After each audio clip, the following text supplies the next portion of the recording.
Hi everyone, it's Willis, Kiwi scrapper from New Zealand. And first, before I begin, let me apologise for barking dogs in the background. I've put them in the kitchen while I do this and they've all decided to bark. So we'll just ignore that if we can. Now, I've been asked by a couple of people very recently to do a little tutorial on tea staining. Because I use a lot of tea staining, and particularly in a recent vintage album and various other projects, I've used a lot of tea staining, and some people are saying their tea staining doesn't come out like mine does, so they've asked me how I do it. Well, really and truly, I think I've just copied off what everybody else did. When I first began looking into this craft last year, I kind of looked at a lot of videos and saw how things were done, and one of the things I did look at was people referred to tea staining. Now, I've tea stained many years ago, and I can't remember why. It may have been for my quilting. It may have been to get particular fabric to look more vintagey, and it came out fine. So obviously I didn't need to sort of know about that, but that gave me the idea, of course, that I could tea stain while I was doing this craft. So what I want to do is just not only do tea staining, but I'll cover several other different staining techniques that I use in my projects, and just sort of say how. I don't know how well that my digital camera is going to pick up colours and stuff. I don't know, but anyway, I'm just going to put down here, and the light's a bit funny today, really. This is a I've got, as much as possible, I've got the original colours of these, but a lot of people do tea staining and they probably do it better than I do, and so there's heaps of tutorials out there, I guess, for people to look at, but perhaps people just feel comfortable because they know me, and so that's the white, as you can see.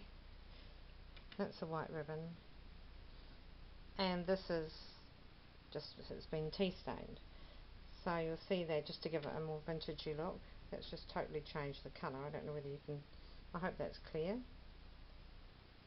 So the background colour is much darker than the white one, and the spots are darker still.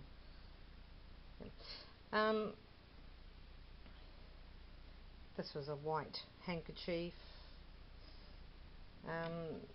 This here, as I show you things, I must just sort of tell you, all I do is I boil up the kettle, and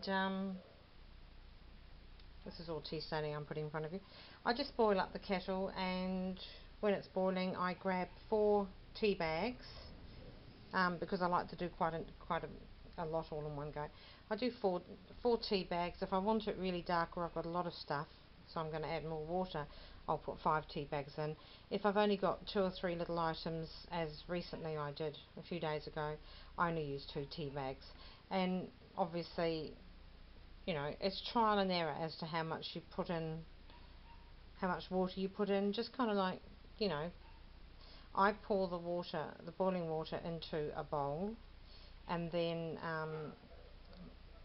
depending on how much water I've put in, I'll put 4 tea bags or 5 tea bags. But I guess I'd put as much water in a normal sized teapot, because people don't use teapots now, but in a normal sized teapot I'd put that much water into the bowl that would go into a normal teapot, and then I just put 4 tea bags, and I'll stay with it, because sometimes these fabrics, depending on what the fabric is, it can dye really quickly, within like virtually seconds. You can, like this one I think was within seconds, and then you just pull it out if it's, if you see it's the desired colour. This was left in longer. As you can see, it's a darker colour than this, for example.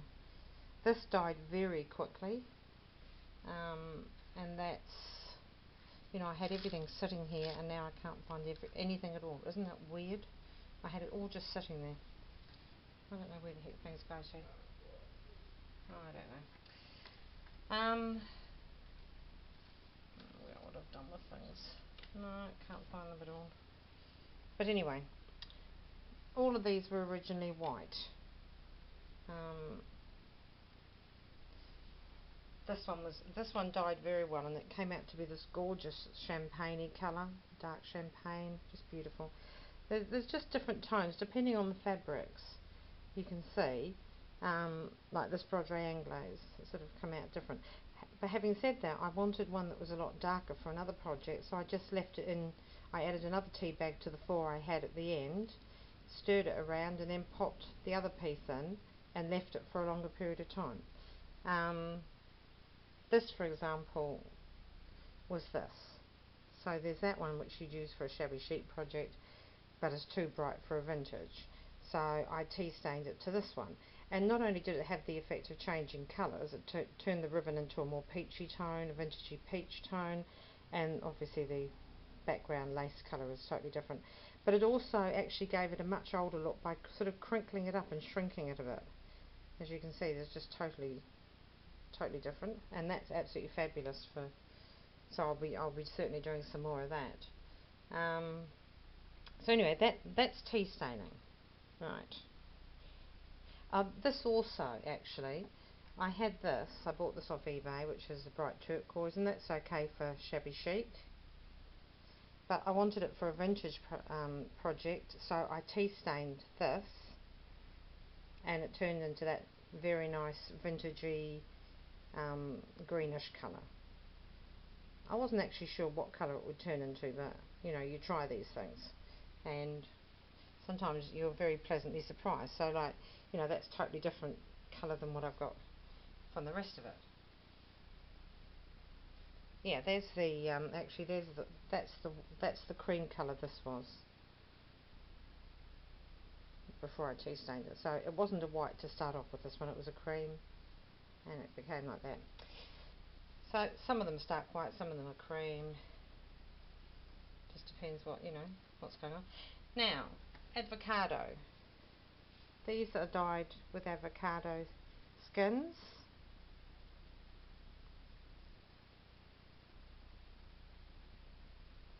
All of those. And for example, that one, I don't know whether you'll see that, but that one there was the same as that one. So you've got the different tones. This was stark white. These were, actually there's one. That's a white one, and that's when it's been dyed. I don't know whether you'll pick up the subtle differences, but it's certainly quite apparent when you see it in the flesh, if you know what I mean. It changes all the colours to very vintagey, old looking tones.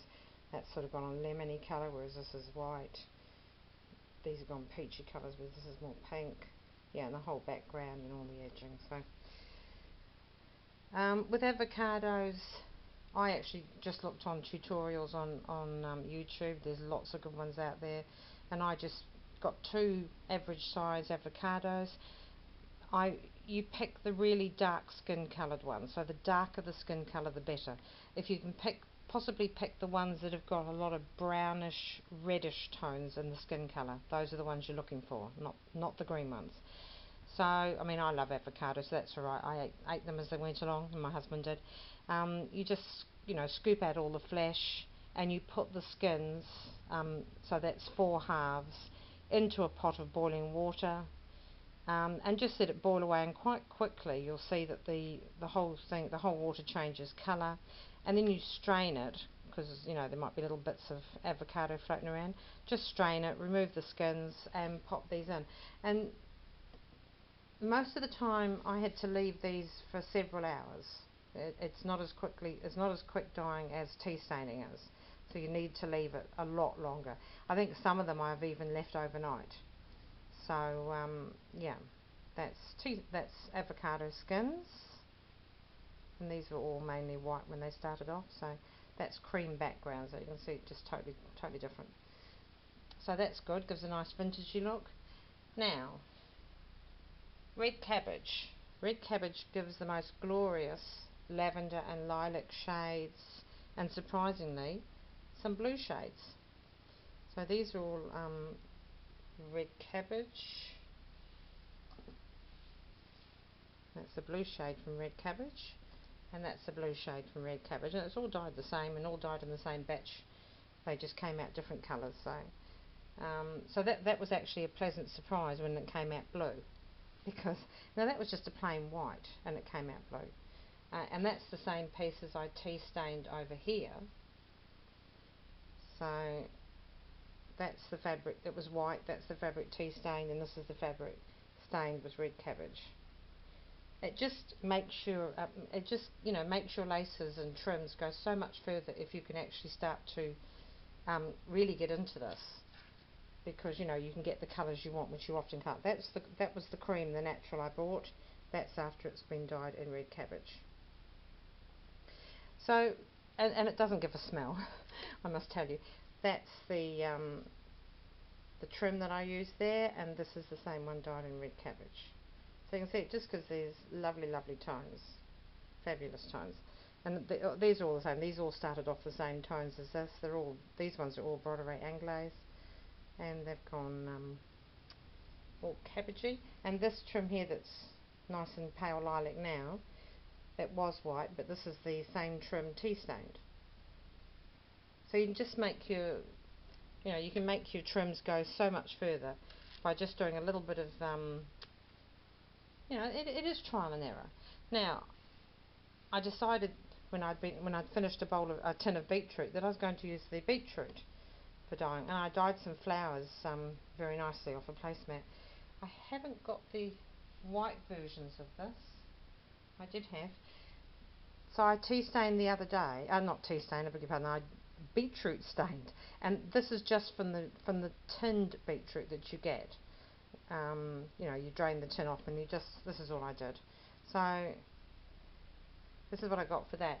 Now this one, this trim dyes very, very quickly. So it dyed very quickly. The colour was a bit too deep for me, so I actually just grabbed it all together like this, scrunched it in my hand under a cold running tap, so that I got a variegated effect. See, that's the cream it started off, that's the beetroot staining, and there's the tea staining. So from your one piece here, you're able to get two other colours. And of course, if I wanted to dye it in the red cabbage, I would get I'd get a lilac, or presumably get a lilac or a blue tone. So it's fun. This is really pretty. That's just a lovely, lovely trim. If you do the beetroot staining, just strain it so that you don't get bits of beetroot in it as well. And if you rinse it under the tap, you'll get this lovely mottled effect, which I have. As you see, it's a little bit darker on the edges, and then it's paler in here, a bit darker up here in places. It just gives you this lovely variegated look to it. And I did the same, and that's just by running it under cold water, scrunched up. Now this was a very white one, and I've done it so that it's in the beetroot. It's just got an edge of very pale pink to it. I ran it under cold water, and I just got the edge tinged in the pink.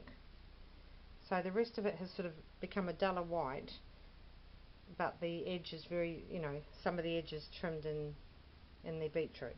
And the same with this one. This is a very, very, you can't see it against the white. I don't know whether I've got anything white here. It's really quite hard to see. It's so delicate. That's white. That trim there is white, and this is the beetroot.